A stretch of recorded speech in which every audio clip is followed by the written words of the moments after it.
అక్షరలిపికి స్వాగతం. నా పేరు మాధవికాల.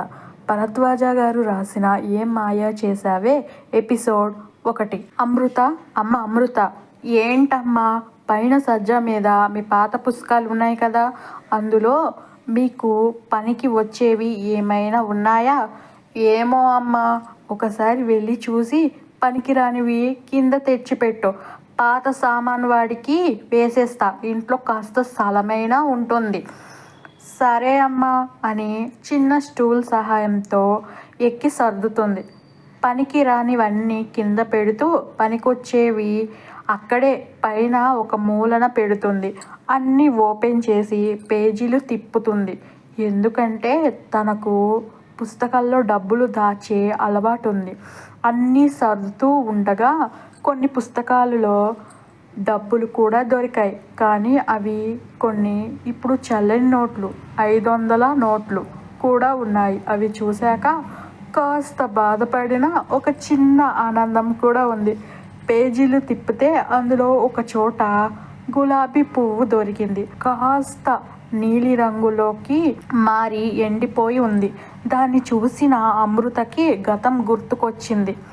సాగర్, కింద పడతావురా అని అరుస్తున్నా పట్టించుకోకుండా సాగర్ జలపాతం దగ్గర ఉన్న గులాబీ కోసం పాటలు పాడుతున్నాడు. అయ్యో సాగర్, వదిలేయ్, మా ఇంటి ముందు పెద్ద తోట ఉంది, ఏదో బాగుంది అన్నందుకు ఎందుకు ఇంత కష్టపడుతున్నావు? అవి ఏవీ పట్టించుకోకుండా తన పనిలో నిమగ్నమయ్యాడు. అలుపెరగని విక్రమార్కుడిలా సాధించేంత వరకు వదల్లేదు. అమృత, నువ్వు అడిగిన పువ్వు అని తెచ్చి తన ముందు అందించాడు మోకాలపై వంగి. సాగర్, ఏంటిది? అవును అమృత, నేను నిన్ను ప్రేమిస్తున్నాను. నీకు నచ్చితే పెళ్ళి కూడా చేసుకుంటాను. వారిద్దరి మధ్య మంచి స్నేహం ఉంది. దాన్ని తెలివిమంతుడైన సాగర్ ఇలా అర్థం చేసుకోవడం అమృతకి బాధ వేసింది. చూడు సాగర్, మన మధ్య మంచి స్నేహం ఉంది. దాన్ని పాడు చేయడం నాకు ఇష్టం లేదు. నువ్వంటే నాకు ఇష్టం ఉంది, కానీ అది ప్రేమ కాదు. నన్ను అర్థం చేసుకుంటారని నేను అనుకుంటున్నా.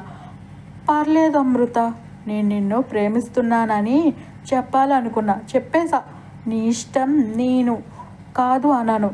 నిజంగా నిన్ను ప్రేమిస్తున్నాను అంటే నిన్ను, నీ ఇష్టాల్ని కూడా ప్రేమించాలి కదా. నేను ఆర్య సినిమాలో అల్లు అర్జున్ టైప్ అని నవ్వేసి, పద ఫోటోలు తీయాలి, ఫ్రీ ఫోటోగ్రాఫర్ని అని సీనియర్ అయిన నన్ను మీ బ్యాచ్ పిక్నిక్కి పట్టుకొచ్చారు. తీయకపోతే మేడం వాళ్ళు ఫీల్ అవుతారు. పద పద అని కెమెరా మళ్ళీ మెడలో వేసుకొని చిరునవ్వు నవ్వుతూ కదిలాడు సాగర్.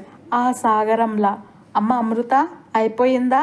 పుస్తకాలు తీసుకురా అని అమ్మ పిలుపు విని, వస్తున్నా అమ్మా అంటూ గులాబీ పక్కన పెట్టి పుస్తకాలు తీసుకొని వెళ్ళింది అమృత. ధన్యవాదములు.